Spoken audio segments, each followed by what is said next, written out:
దేవునికి స్తోత్రం. నేటి దినాన మన అరుణోదయపు దేవుని వాగ్దానము రె పేతురు రాసిన పత్రిక 2వ పత్రిక 1వ అధ్యాయము 4వ వచనము.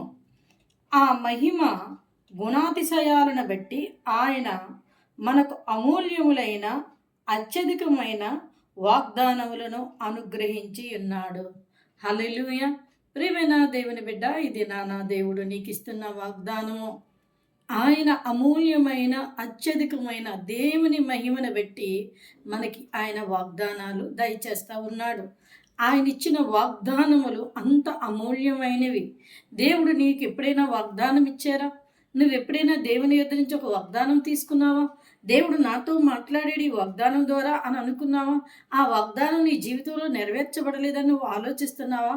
అయితే ఆ వాగ్దానం అమూల్యములైన ఆ వాగ్దానములు నెరవేరు సమయం వరకు మనం వేచి చూడాలి.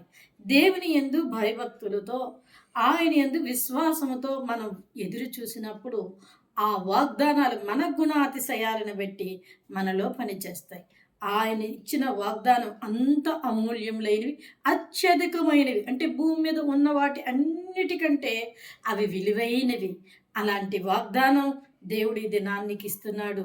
కనుక నువ్వు అరుణోదయాన లేచిన వెంటనే ప్రార్థన చేసుకొని, ప్రభువా నీ మహిమతో నాకు ఈ వాగ్దానం దయచేసావా తండ్రి అని ప్రార్థన చేసుకొని, దేవుడిచ్చిన వాగ్దానం నీకేదైతే గతంలో దేవుడు వాగ్దానం ఇచ్చారో ఆ వాగ్దానాన్ని పట్టుకొని నువ్వు ప్రార్థన చేసి నీ జీవితాన్ని ప్రారంభించు.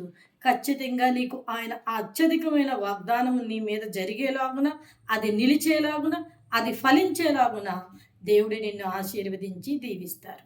ఆమేన్.